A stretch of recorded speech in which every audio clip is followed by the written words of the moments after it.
Olá, como vai? Tudo bem? Estamos dando início a mais uma edição do programa O Direito em Família. Neste primeiro bloco, como costumamos fazer, vamos falar das notícias que foram destaque no direito de família. No segundo e terceiro bloco, vamos responder as perguntas que vocês mandaram para a gente pelo e-mail, odireitoemfamilia@gmail.com, ou passaram pelo telefone que agora é novo. Anote aí, hein? 99235-5431. Certinho, doutor Jorge?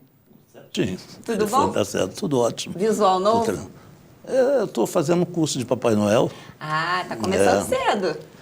Né, mas de Papai Noel tem a barba um pouco maior, né? Já estão 2 meses assim, né?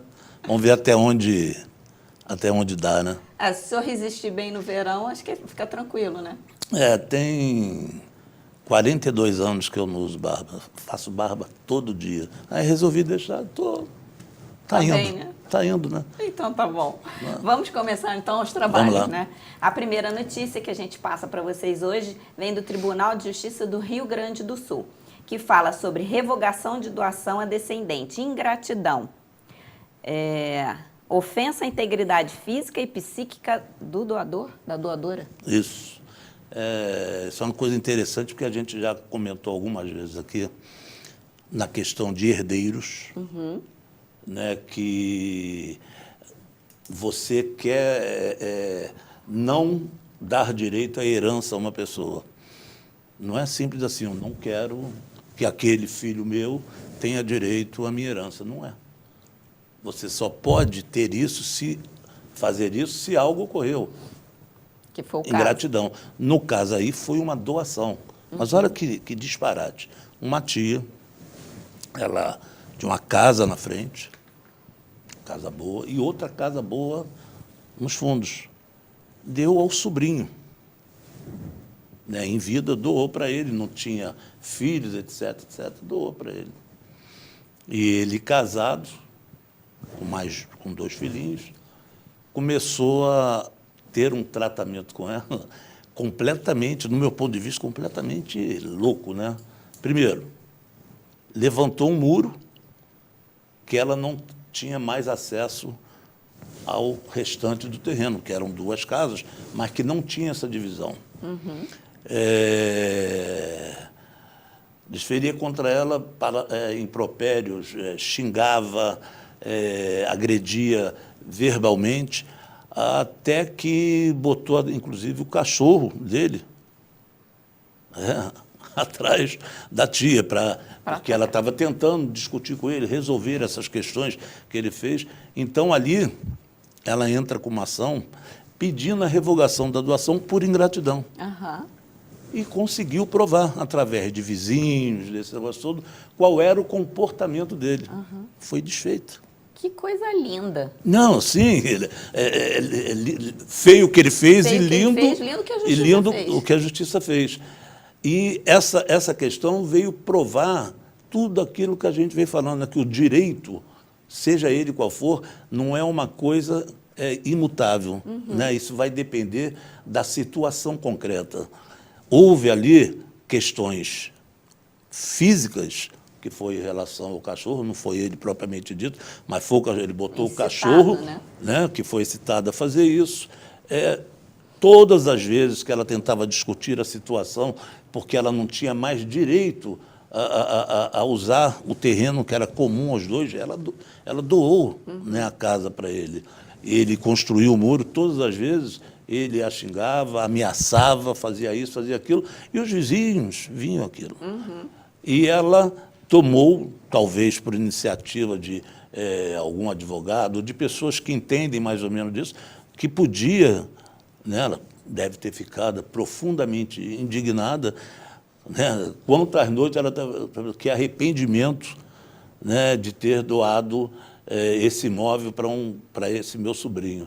Né? Mas, de repente, ela pôde entrar com uma ação no sentido para de baixar reverter o aplicativo isso, da TV. e conseguiu claramente reverter. Eu acho que isso aí é uma demonstração clara que na questão de ingratidão, de quando você tem um tratamento que possa ofender a integridade física, psíquica da pessoa, você pode rever aquilo que fez. Isso, no caso de doação, que serve o exemplo claro para a questão dos herdeiros. Isso que eu ia perguntar. Eu sou herdeiro, eu sendo filho, eu sou herdeiro. Ninguém vai me tirar a condição de herdeiro. Ninguém.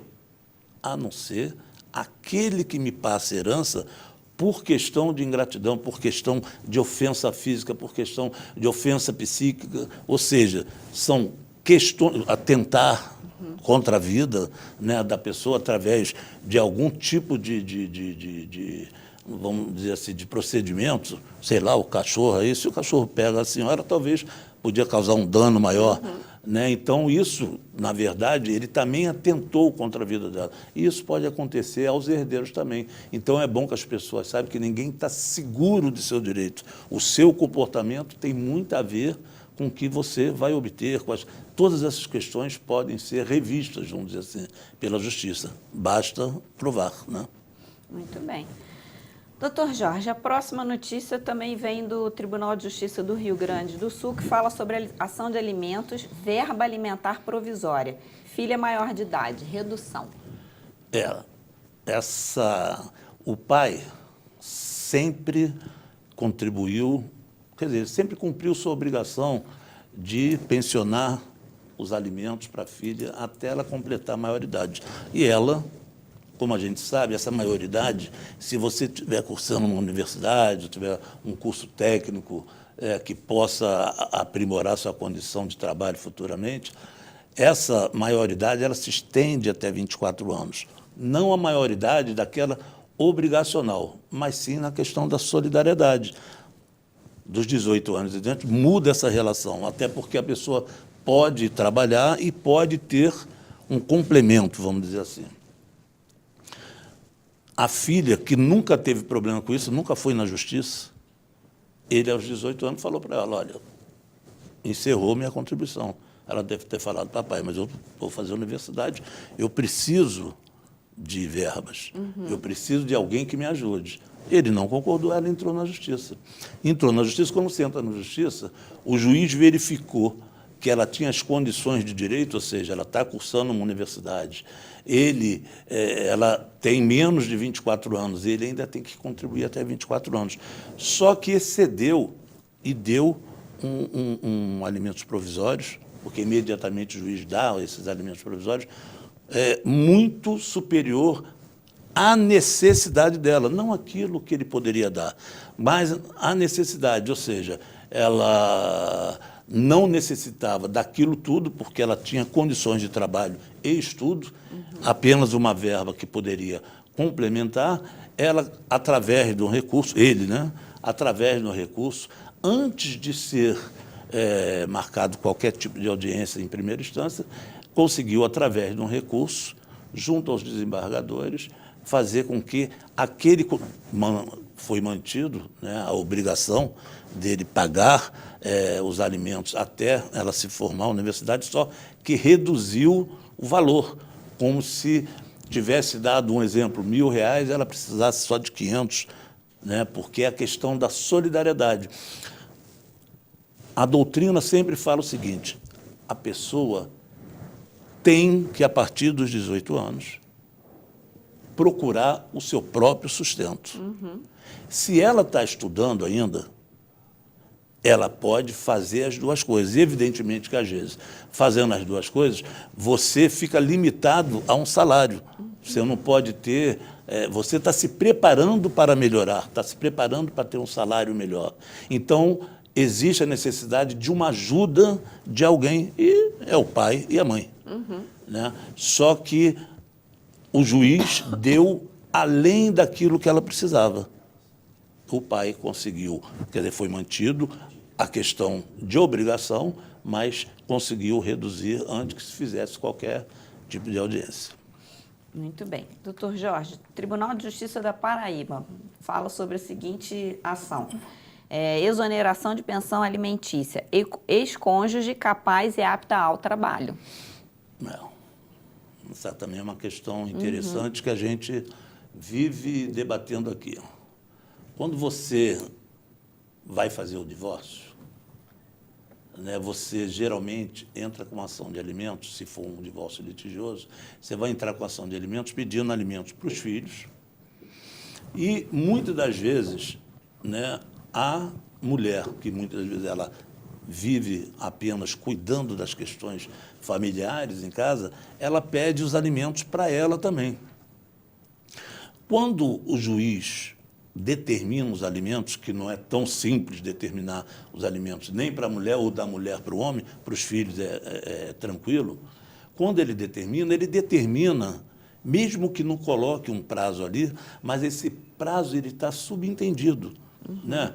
Às vezes a pessoa tem condições de idade, condições de capacidade, mas naquele momento não está com condições de suprir suas necessidades, porque ela tem que procurar um emprego, etc, etc. Foi concedido a essa senhora os alimentos e passou um bom tempo, ela dependendo daqueles alimentos, até que o ex-marido talvez tenha achado aquilo um abuso, né? Já tem tanto tempo e esses alimentos continuam e ela já poderia estar numa situação diferente. Ou seja, ela se acomodou, não foi buscar um trabalho, está vivendo só da pensão. Geralmente passa por aí essa questão. Ele entrou com uma ação de exoneração dos alimentos. Nessa ação de exoneração dos alimentos, que ele conseguiu, ele provou que ela recebe uma pensão X desde o momento que eles separaram e que ela tem capacidade para integrar o mercado de trabalho, que ela tem capacidade de sustentar-se com seu próprio esforço, né? E que a pensão ela está impedindo a ela de buscar novos horizontes na vida, de trabalhar, de ter a vida por si só, dessa maneira. A Justiça entendeu que tinha um prazo já bastante significativo que ela vinha recebendo a pensão e não fazia nada para modificar aquela situação. Então, conseguiu exonerar a pensão, quer dizer, atendeu ao pedido do autor, no caso, o ex-marido. Muito bem. Próxima notícia, doutor Jorge, Tribunal de Justiça de São Paulo, alimentos provisórios, valor elevado, fixação. Segue na mesma temática. Essa pesquisa que eu fiz para esse programa, ela se colocou basicamente em questões de alimentos para mostrar as idas e vindas, quer dizer, a obrigação e também mostrar a possibilidade de você tirar essa obrigação e como as pessoas entendem o alimento, achando que sempre é obrigação. Porque muitas das vezes você encontra uma pessoa na rua e a pessoa me pergunta assim, mas doutor, olha, estou me separando. A pensão que ele me dá não está dando para nada. Aí eu vejo uma pessoa que fala isso, a pessoa tem 30 anos de idade. Aí eu pergunto, mas você conseguiu pensão dele? Não, é para o meu filho. Falei, então, uma pensão para o seu filho é uma coisa, pensão para você é outra coisa. Você tem que se sustentar. Seu filho tem que ser sustentado por você e pelo pai. Mas as pessoas confundem muito isso, né? Então, você quando você vê uma notícia dessa, que você tem os alimentos, vai repetir a questão o segundo informe que nós demos, você consegue, o juiz, quando recebe uma petição, e principalmente de filhos menores, ele recebe dizendo que as necessidades dos filhos são essas, que a mãe, vamos colocar, como é a maioria das vezes, que a mãe sempre cuidou deles e que, no momento, a contribuição dela fica difícil, lá para frente vai se resolver isso, porque ela sempre cuidou deles, né? E que o pai é quem sempre sustentou. E que o pai tem tal emprego, tal renda, etc, etc, etc, etc. Aí você coloca o juiz, quando pega aquilo, são filhos menores, o juiz faz o seguinte, ele dá um percentual daquilo que a pessoa ganha, né, como alimentos provisórios. Porque não pode ficar esperando discutir se é aquilo mesmo ou não. Ele dá um percentual. Então, ele deu lá, vamos supor, 20% daquilo que a pessoa ganha. No caso, ele marca imediatamente uma audiência para se discutir se é aquilo mesmo, se vai reduzir ou se vai aumentar. O pai aí conseguiu reduzir. Por que ele conseguiu reduzir? Porque o percentual que foi determinado pelo juiz estava possivelmente até dentro das possibilidades dele, mas muito além das necessidades da criança. O que significa dizer isso? Eu já dei um exemplo aqui do filho do Edmundo, em 1997. O Edmundo, jogador que jogou no Vasco, jogou no Palmeiras, ele se transfere do Vasco para o Fiorentina, na Itália. Então, o salário dele deu um pulo muito grande. E ele tinha um filho com uma modelo, né? Ele pagava cerca de R$6.000 de pensão. Imediatamente, a modelo, o que ela fez? Ela ajuizou uma ação pedindo uma revisão de alimentos para aumentar a pensão, uma vez que o Edmundo teve um ganho muito maior. Ele recebia X no Vasco e foi receber 2X no Fiorentina. O juiz não deu. Por que o juiz não deu? Porque a primeira pergunta do juiz foi o seguinte, os R$6.000 atende confortavelmente às necessidades do filho, do senhor Edmundo, da senhora? Existem provas nos autos que ele necessita de mais verbas para isso? Não. Se não existe, não é porque a possibilidade do pai aumentou que tem que ser repassada para o filho. Uhum. Porque os alimentos têm que ser diretamente ligados à necessidade dos filhos, colocando aí também a questão do lazer e do tipo de vida que sempre levou, claro. Então, não foi atendida essa pretensão porque a criança não tinha modificado em nada. Os 6.000 eram profundamente confortáveis. É o mesmo caso dessa questão, né? Conseguiu estipular uns alimentos provisórios, quando chega para tornar na discussão dos alimentos definitivos, se vai ser maior, menor ou aquele mesmo, foi possível a redução, porque se provou que tudo aquilo que o juiz deu estava muito além daquilo que as crianças necessitavam. Muito bem. Doutor Jorge, a próxima notícia é interessante. É sobre alimentos? Não, essa não é sobre alimentos, não. Essa é sobre difamação de ex-namorado em grupos de WhatsApp. Condenação. Teve uma condenação aí. Botei de propósito. Muitas vezes a gente... Quantas perguntas nós recebemos aqui dizendo o seguinte, pô, doutor, eu estou me separando, mas o marido pulou a cerca, ou será, vamos modificar, a mulher pulou a cerca também, ou então ele pulou, foi lá na rua, a vizinhança toda ficou sabendo, etc, etc. O que isso vai influenciar na nossa separação? Geralmente eu respondo aqui, nada. Nada. Se aquilo representou dor para você, dor profunda, você tem que entrar numa vara civil e pedir os danos morais, mas tem que provar que você realmente teve esse problema. Foi no caso, aí esse casal, olha só, não eram nem casados, namorados, a história é uma história corriqueira, né, que eles namoravam há 2 anos e ela não quis mais, que rompeu o namoro. E dias depois ele a viu com outra pessoa, com outro rapaz.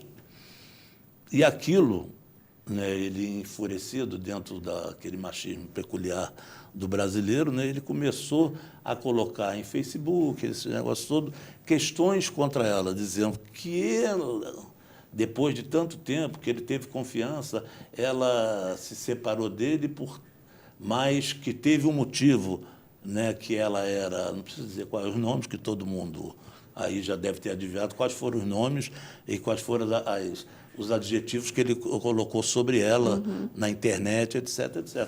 Aquilo ali serviu como instrumento de prova. Ela entrou na justiça e conseguiu danos morais contra um namorado. Olha só, não foi casamento, não foi união estável, não foi nada disso. Foi namoro. Então, esse informe está aí para provocar bastante as pessoas. Quer dizer, geralmente a gente coloca alguma coisa que é para provocar mesmo, para as pessoas pensarem. Porque, às vezes, a gente com raiva tem um namoro, separou, mesmo casado, separou, e acha que você pode às vezes não é nem através da internet, é comentários. O fulano ou a fulana começa a comentar, porque separou por causa disso, porque ela era isso, ou porque ele era isso, aí vai, até que aquela situação chega no momento que aquela pessoa se sente ofendida, né, e entra na justiça para reclamar os seus direitos. Isso existe, mas ainda uma parcela pequena. Esse negócio de crime de internet, né? Esse crime de internet significa dizer o seguinte, não é só o crime da área penal, são ilícitos civis também, que é a questão do dano moral provocado. Então, nesse momento, o que ocorreu? Ocorreu que ela conseguiu ter para ela os danos morais pretendidos. Ela provou que foi, de certa maneira, ridicularizada, né? Houve contra elas mentiras na internet e que essa situação era uma situação particular que deveria ser discutida apenas pelos dois, se houve realmente a questão. Tá ok? Muito bem, doutor Jorge, a gente volta daqui a pouquinho com o segundo bloco do programa O Direito em Família. Até já.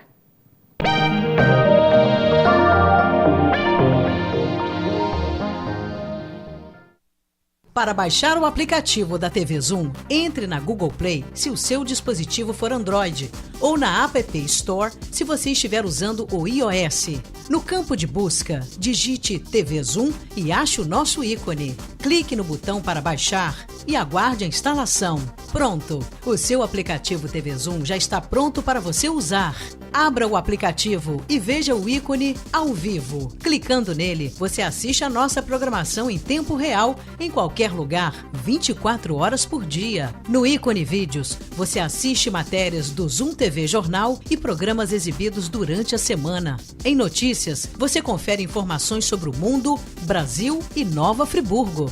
E no botão Envie, você pode nos enviar fotos e vídeos diretamente do seu celular ou tablet. Baixe agora e descubra muito mais opções no seu aplicativo TV Zoom.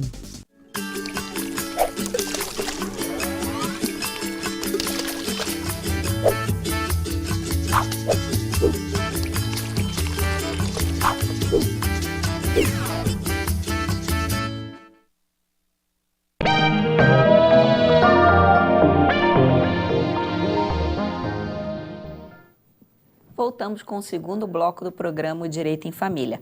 A partir de agora, vamos responder as perguntas que vocês mandaram pelo e-mail, odireitoemfamilia@gmail.com, ou passaram pelo telefone, que é novo e eu preciso de cola, 992355431. Doutor Jorge, nossa primeira pergunta é a seguinte. Estou me divorciando e moro na casa que construímos há 19 anos. O pai do meu marido quer que eu saia da casa alegando que foi ele quem deu ao filho. Ele pode exigir isso? Se eles construíram a casa, não foi o sogro que deu, né? Ele pode ter dado o terreno.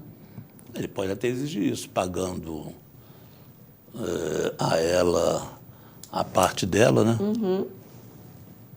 Nem sei se ele pode dizer que a casa é dele, está no terreno dele, e provar que foi ele que construiu. Se ela provar que foi o casal, ela, e quase o ex-marido aí que construiu, ele vai ter que pagar a indenização a ela. E certamente a justiça vai proteger a casa, vai proteger a residência dela até que ela seja indenizada.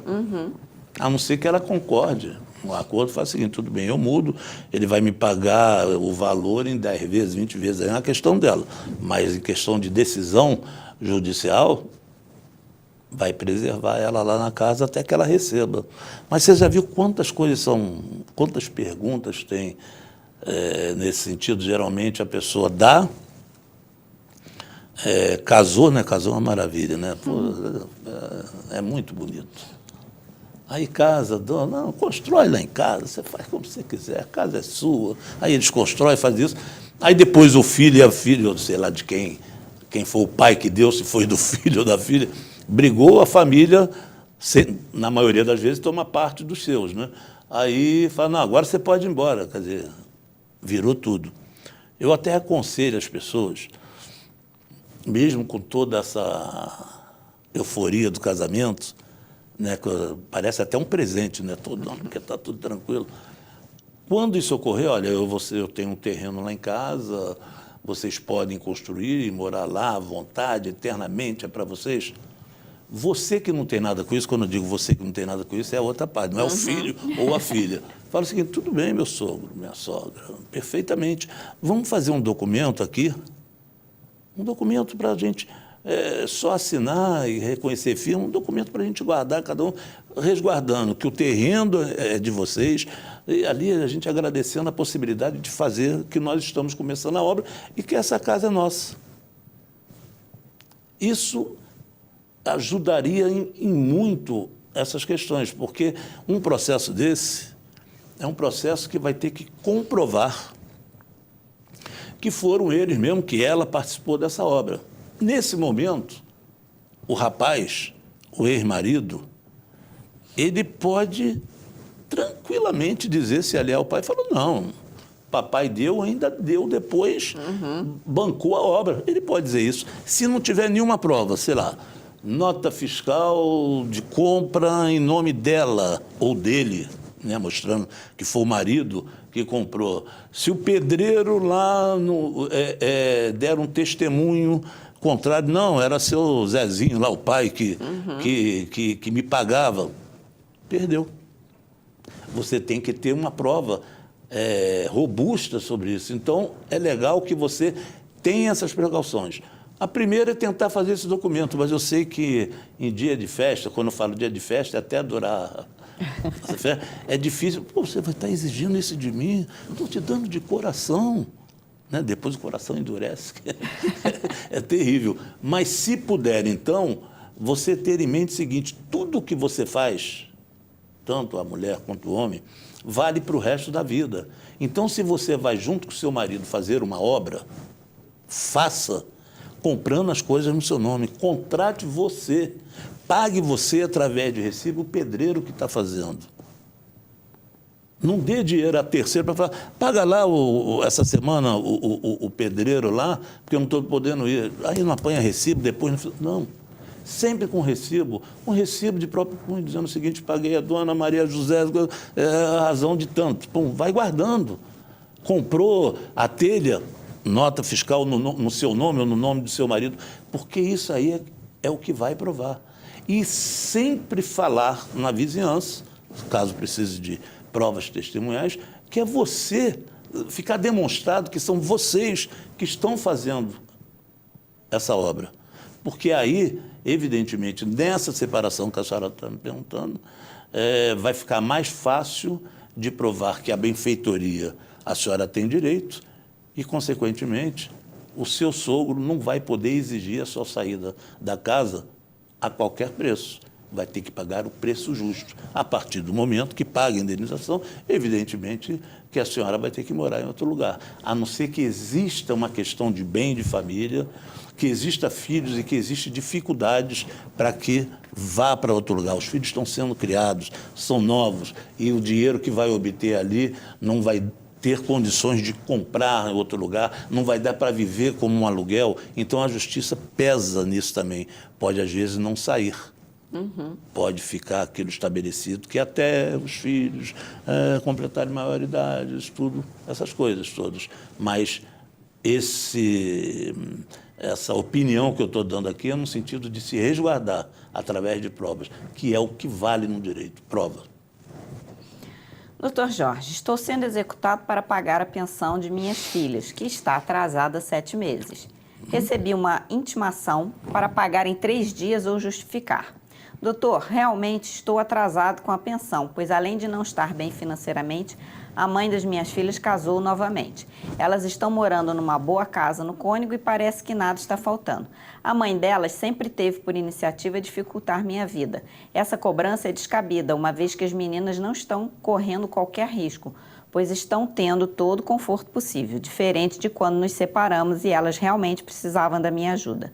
Corro algum risco caso eu não pague essa suposta dívida, mostrando todas essas evidências? Risco total. Quem casou foi a sua ex-esposa, não foi suas filhas.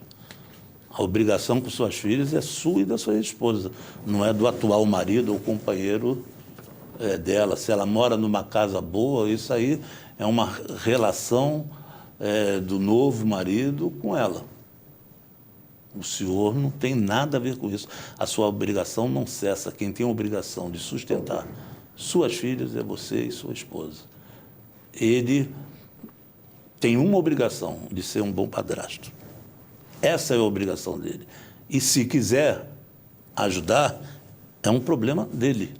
Ele não tem obrigação legal, a não ser que o senhor falte, né? Aí isso pode ser até discutido. Quando o senhor recebe essa intimação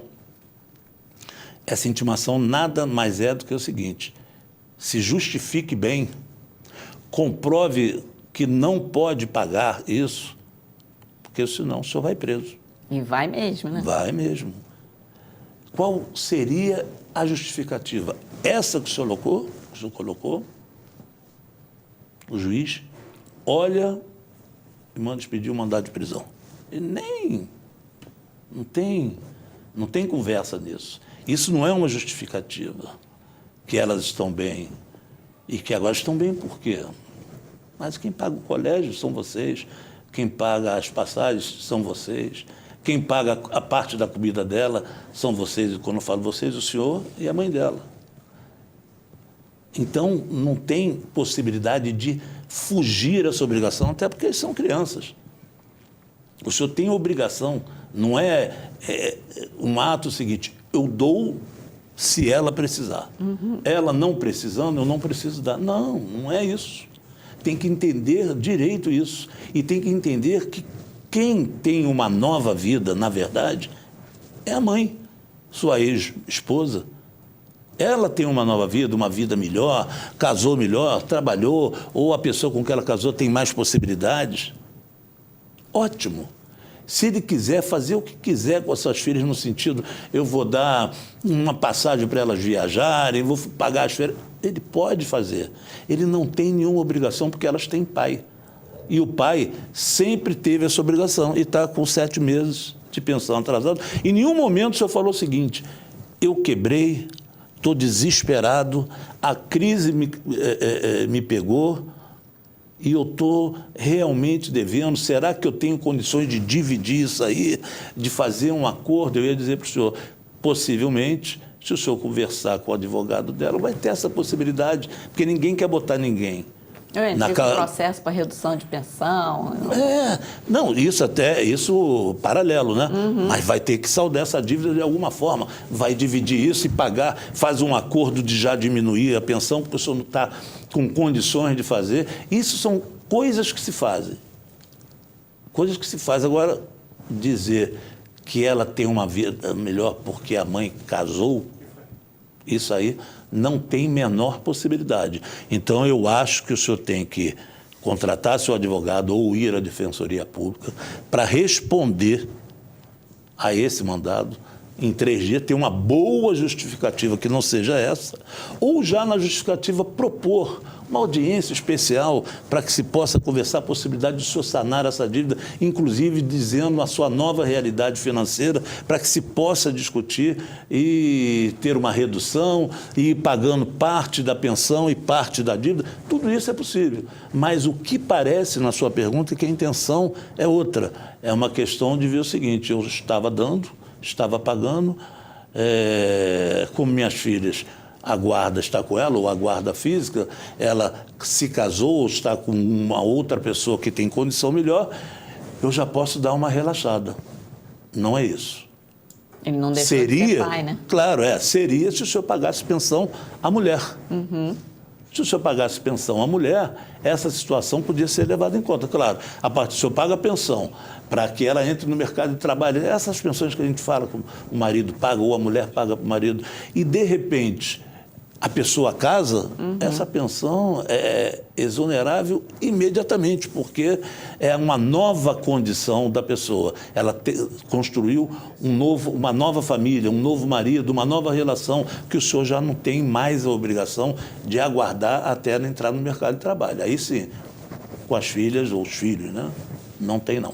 Eu acho que o senhor tem que dar uma justificativa mais plausível, ou então, se tiver e não está pagando por esse motivo, ao invés pague ou justifique. Não está lá no mandado? Paga. Paga, que é para evitar problema maior. Claro. Doutor Jorge, tive um relacionamento por 13 anos com meu ex-companheiro e ele faleceu. Necessito da pensão dele, pois era ele quem sustentava a casa enquanto eu cuidava dos nossos 3 filhos. Descobri que a ex-esposa dele conseguiu a pensão. O que devo fazer, uma vez que eles não se relacionavam há mais de 15 anos?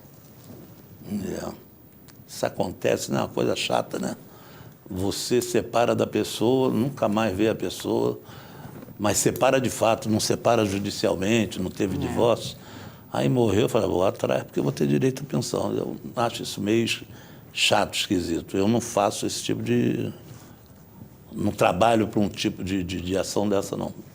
Tenha certeza, não faço mesmo. Mas ela fez, conseguiu a pensão, a senhora tem que entrar, primeiro, um pedido no INSS, dizendo que era companheira dele nesses 13 anos. E provando, através de provas testemunhais, todo tipo de prova, né? que comprove que vocês tinham essa relação mesmo há 13 anos, que, na verdade, ele se separou de fato apenas, cada um foi viver a sua vida e ele constituiu família de novo com a senhora. Já tem que provar isso. Entrou no INSS pedindo a integralidade da pensão. O INSS, se der alguma coisa, vai dar 50% para a senhora. Se a senhora conseguir comprovar, o INSS vai dividir essa pensão. Mesmo ela tendo filhos com ele? Mesmo ela tendo filho. O filho não comprova convivência, né? Porque você pode ter filho, até mais de um, e não ter tido a convivência, a vontade, quer dizer, o estímulo de você viver em família, né? Constituir família, né? Então, vai comprovar se tiver esses filhos e tiver a relação do pai, filho, mulher, família, escola, comunidade, tudo aí, sim, aí está comprovando a união estável. Aí o filho ajuda muito. O INSS dando 50%, a senhora pode recorrer administrativamente se conseguir dividir. E não conseguindo, que a senhora tenha, se essa é sua intenção, que é o mais justo, né? Que a senhora tenha a integralidade da pensão dele, a senhora vai ter que ingressar na justiça para comprovar esses fatos. Porque, tecnicamente, na lei, ela tem direito. Tem direito porque ela, tecnicamente, está lá, ela não dissolveu o casamento. Legitimamente, até porque há 15 anos eles não tinham relação nenhuma, ela não tem direito. E nós temos que brigar pelo legítimo, nós temos que fazer com que o legítimo olhe para a lei e fale o seguinte: está sendo mal interpretado esse caso. Embora ela tenha esse direito, é um direito oportunista, porque não foi resolvida a situação de cortar o vínculo deles, sabe-se lá por quê, cada um foi para o seu lado, nunca mais se falaram. Não é justo que, nesse momento, depois de tanto tempo, ela esteja pleiteando esse direito, ou então que conseguiu esse direito. Então, vai ser uma luta contra o legítimo, com aparência de legal, contra o apenas legal. Então, eu acho que a senhora tem que, o primeiro passo é ir ao INSS, tentar comprovar a sua união estável com eles e falar o seguinte: eu tenho direito à pensão, não ela. Mas o INSS, ele não é justiça, ele pode falar o seguinte: não, então ela tem direito de 50%, deu ali. Para que a senhora tenha o direito integral, essa briga é uma briga fora dali. Então, é na justiça onde a senhora vai ter que entrar com ação dizendo isso, dizendo que é a única dependente dele no sentido de pensão. Porque a outra pessoa, embora no papel tenha o nome dela lá consagrado como esposa, já não exercia essa função há 15 anos e que nesses 15 anos nunca teve nenhum tipo de relação de dependência. Ele nunca pagou pensão, ela nunca pediu, nunca teve essa necessidade. É por aí que a senhora vai caminhar para ter essa pensão para si. Tem que fazer as duas coisas, então. As duas coisas. Muito bem, doutor Jorge, a gente vai para o intervalo e voltamos daqui a pouquinho com o terceiro e último bloco do programa, o Direito em Família. Até já.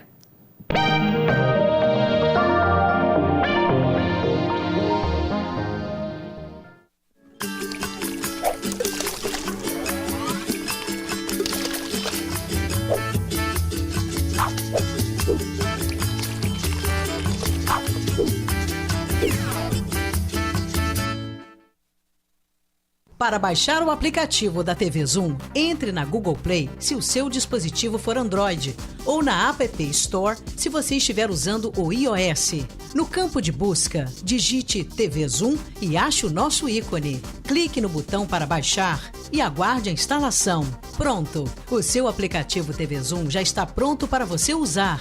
Abra o aplicativo e veja o ícone ao vivo. Clicando nele, você assiste a nossa programação em tempo real, em qualquer lugar, 24 horas por dia. No ícone Vídeos, você assiste matérias do Zoom TV Jornal e programas exibidos durante a semana. Em Notícias, você confere informações sobre o mundo, Brasil e Nova Friburgo.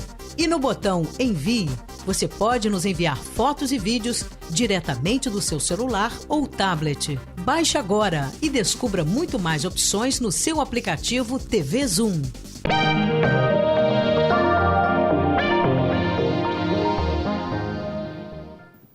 Voltamos com o terceiro e último bloco do programa Direito em Família.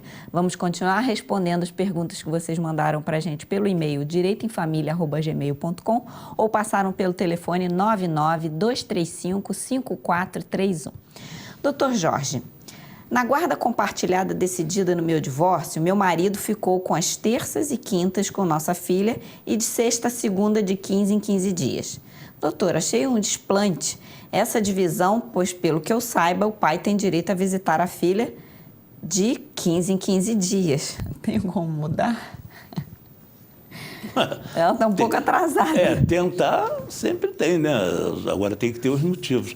Deixa eu explicar uma coisa para a senhora. Guarda compartilhada, lá me parece que o artigo 2º está dizendo o seguinte, que a guarda compartilhada, a convivência, que é o que a senhora está falando de visita, e que eu digo que visita, a gente visita doente, visita parente, mas não é o caso de pais e filhos, né? Ali é convivência.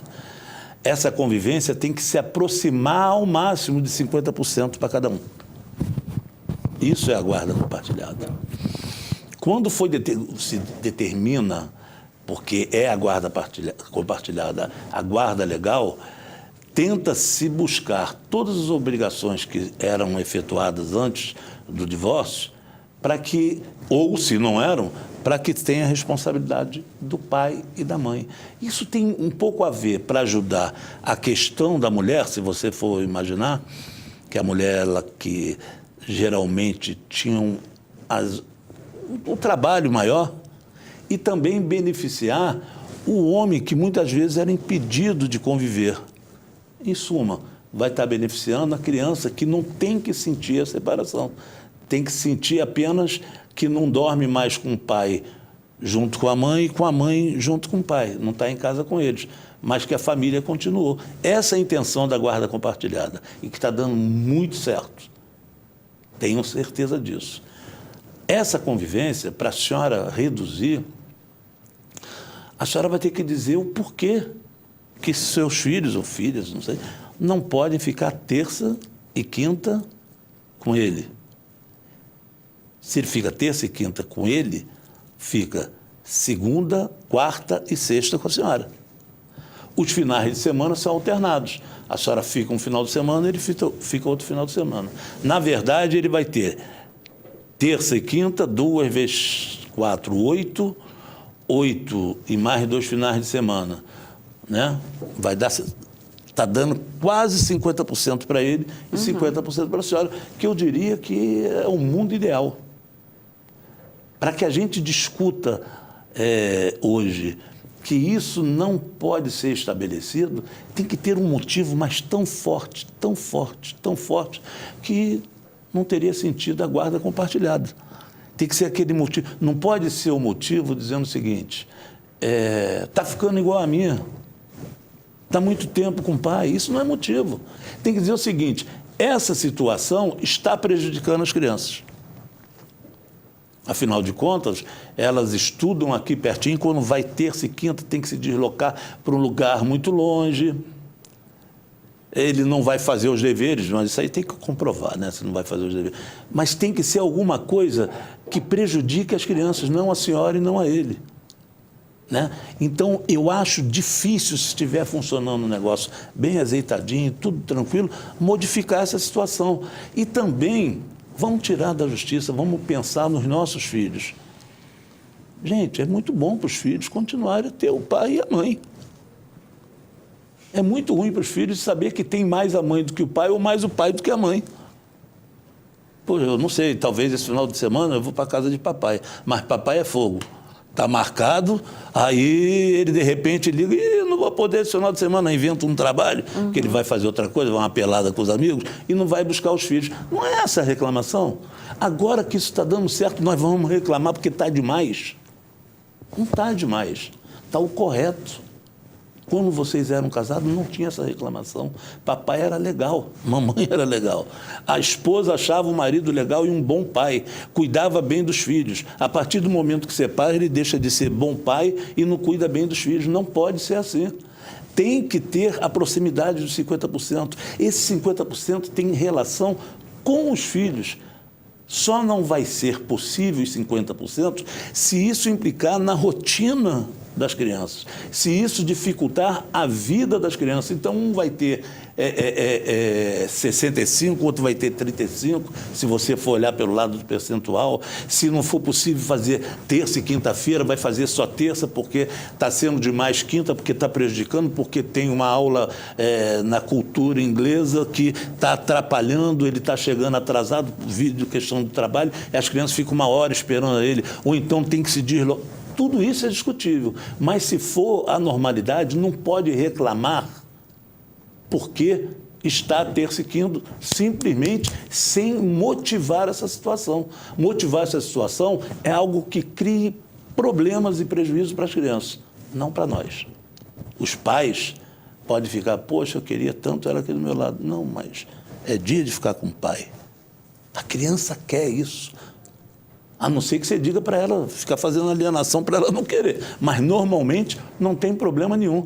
Normalmente, não vai ter problema no futuro, depois psicológico, social da criança. Então, eu acho que a senhora não pode fazer nada, a não ser que comprove que essa divisão, que essa convivência, do modo que foi determinada, está prejudicando apenas as crianças. Não a senhora. A senhora não tem nada a ver com isso. E nem ele tem nada a ver com isso. Quem tem a ver são as crianças.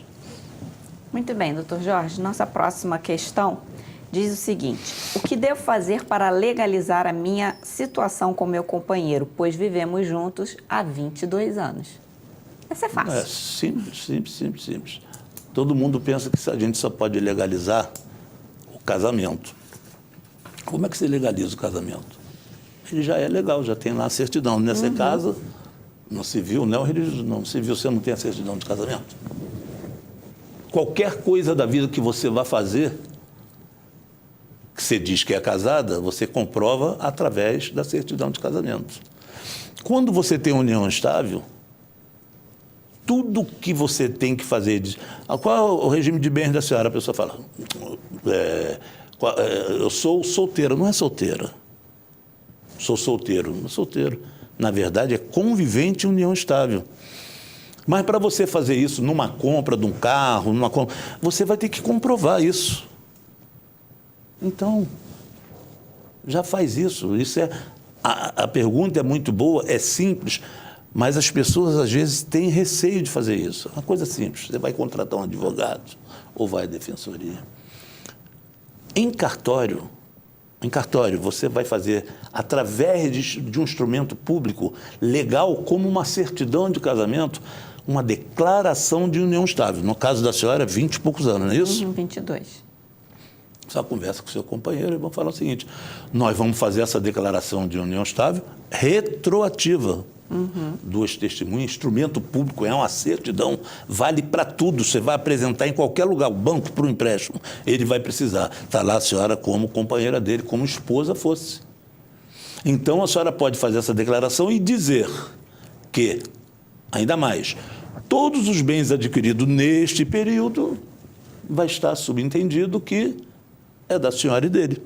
Né? Porque se a senhora faz essa declaração retroativa, a senhora está demonstrando que tudo que vocês fizeram pertence aos dois. E esse documento é a certidão de união estável. Não existe a certidão de casamento, é a declaração de união estável, é a certidão de união estável. Simples. Procurou um advogado ou defensoria, vai fazer em cartório, isso vai levar para fazer aí, se o cartório tiver folga, 1 semana, 15 dias, não é caro, mas a senhora nunca mais vai precisar, infelizmente, de perguntar a gente aqui no programa o seguinte: meu companheiro faleceu, como a pergunta anterior, daquela, se ela tivesse essa certidão, não teria problema. Estava resolvido o problema dela. Você não precisa perguntar ao vizinho, ao jornaleiro, você não sabia que eu vivia com ele, fulano? Se você quiser dizer que não, como é que fica? Né? A senhora tendo a certidão, gastando um pouco, é uma das economias que as conviventes de união estável deveriam fazer. Vou economizar? É pouco, é simples de fazer. Entendeu? Vou economizar para fazer a minha declaração de união estável.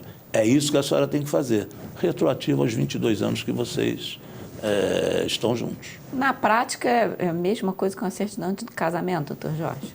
Completamente igual. Só tem um nome diferente. É porque antigamente tinha muito preconceito das pessoas que viviam, era concubinato, aí vai, união estável, né? Até o mundo evolui, as pessoas, sabe, hoje as mães falam, meus filhos vivem juntos, não precisa casar, porque é a mesma coisa, é família do mesmo jeito, obrigações, depois que colocaram as obrigações sendo iguais às do casamento, né, e que uma não é superior à outra, tem uma idiotice no Código Civil que diz que quem tem união estável vai ter facilidade em transformar aquilo em casamento. Isso é de uma idiotice louca, mas está lá no Código Civil.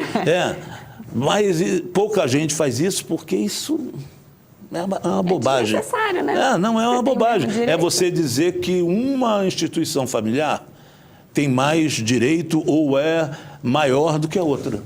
Está comprovado, e até na questão agora de inventário, o artigo 1790 se tornou, que tratava da união estável com os direitos depois de falecido, esse negócio todo, tratava de modo diferente dos casados. Então ele foi tornado inconstitucional. Agora só se trata através do artigo 1821, como casado fosse.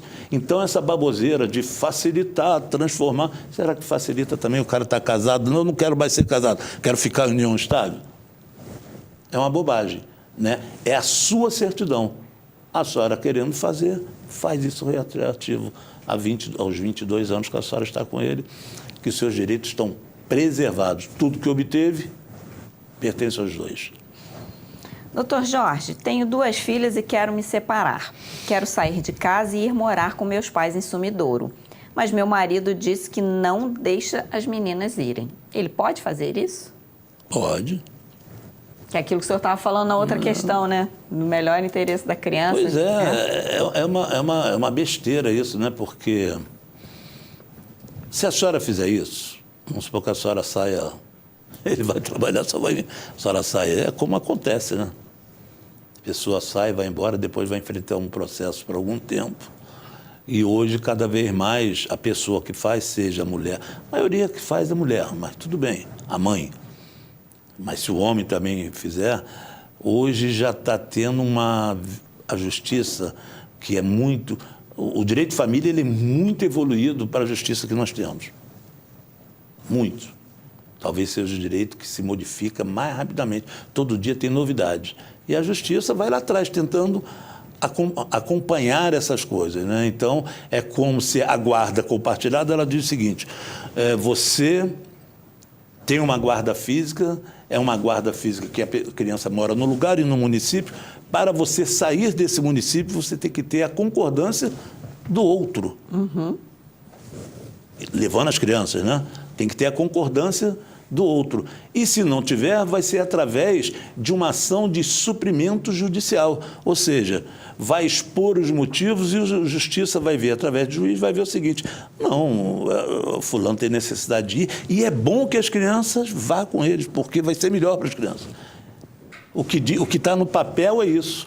Mas geralmente a pessoa vai, aí depois enfrenta um processo de busca e apreensão, enfrenta um processo de inversão de guarda uma vez, ou vai se dificultar numa separação a guarda compartilhada, que é da lei, o juiz vai determinar. Mas aí o seu marido pode entrar dizendo o seguinte, eu discordo dessa guarda por esse motivo, porque ela não é confiável, porque ela levou as crianças, porque ela faz isso, porque ela faz aquilo, porque ela faz alienação parental, olha a tormenta.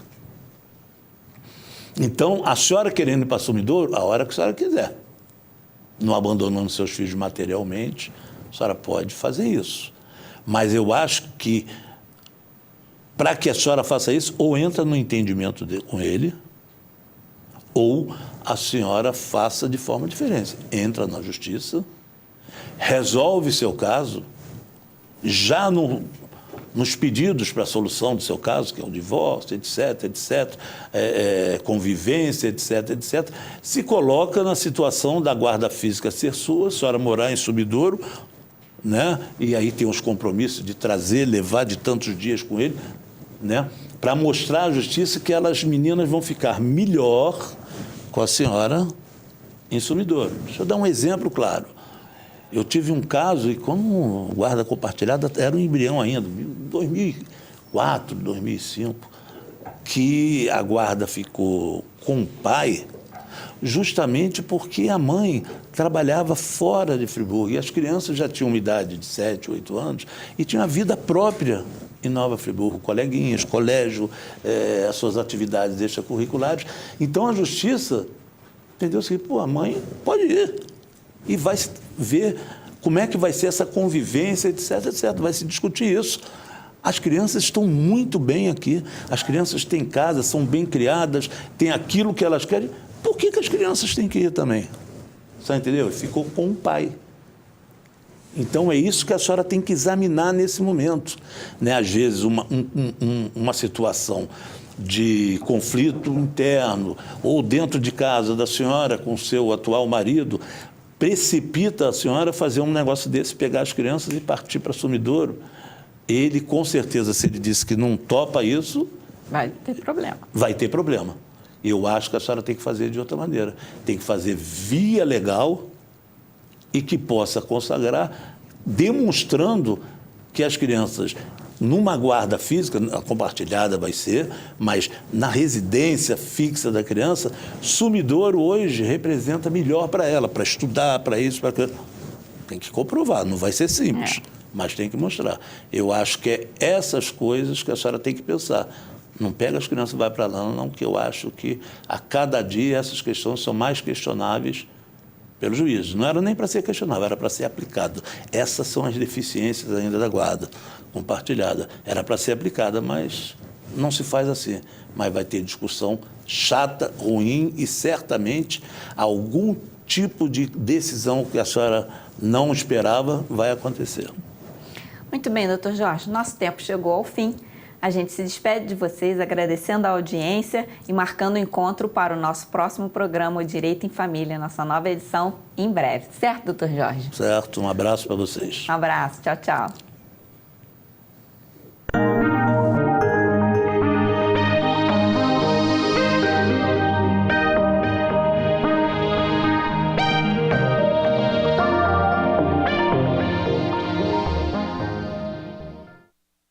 Este e outros programas você assiste no aplicativo TV Zoom.